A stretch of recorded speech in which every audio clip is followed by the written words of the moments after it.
staff, family, friends, and my fellow graduates of 2010. After 3 years of walking the same halls together, we finally made it.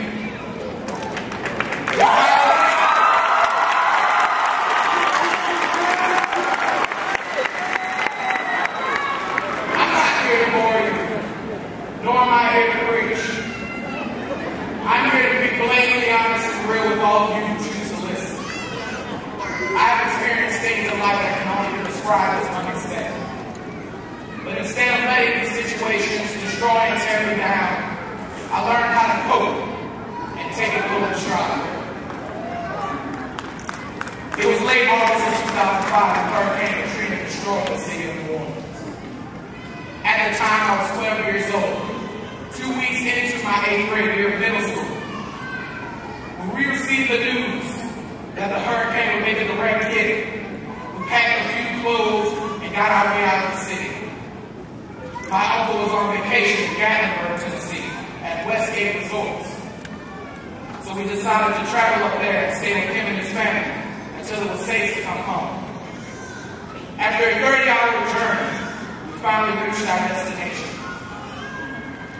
It was at this resort where we saw the news footage of the devastation that had taken place in the city we had once called home.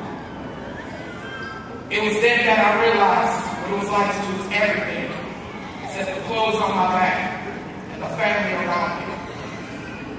To have a feeling of emptiness and not knowing where you will live or how you will survive. A situation I never expected to be in. It was by the grace of God that we met a pastor who provided us a house to live in, a place to call home.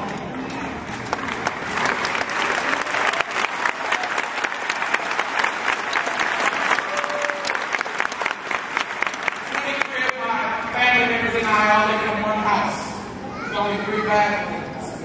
Things got interesting on a chilly night.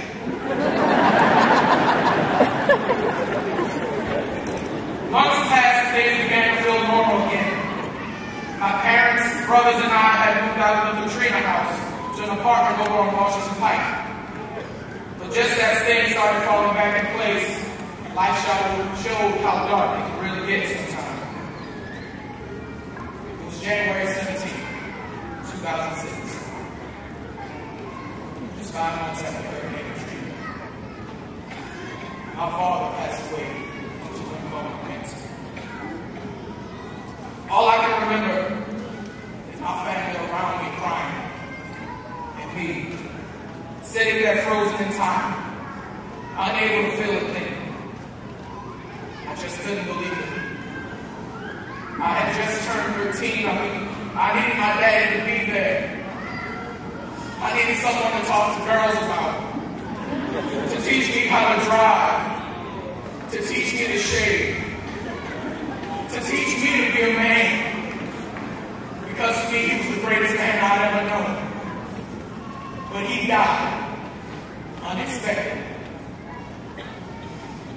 What I'm here to say is that things never go as expected. But as humans, we have to learn how to deal with curveballs thrown our way.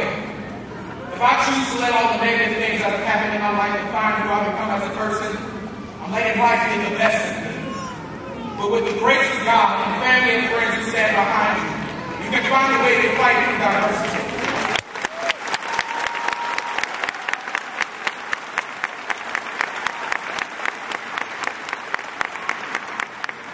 As we graduate, face a world filled with new expectations. It's now time to grow up, take life by the horns, and ride that bad boy all the way to glory.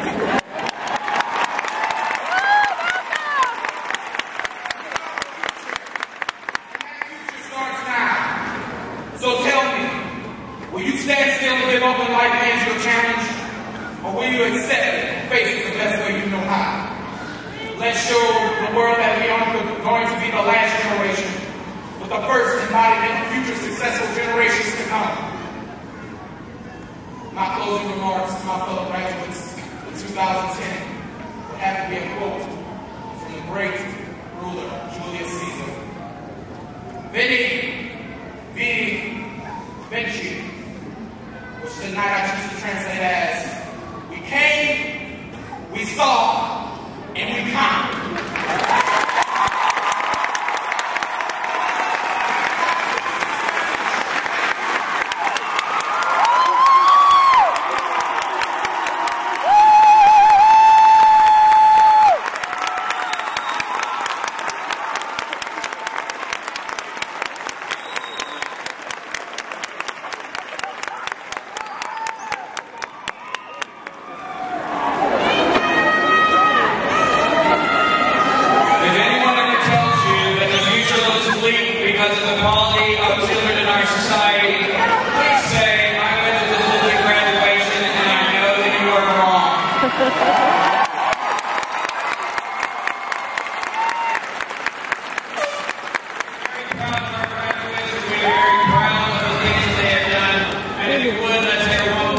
published in your program. Instead of singing Imagine Me, they will be singing What If God.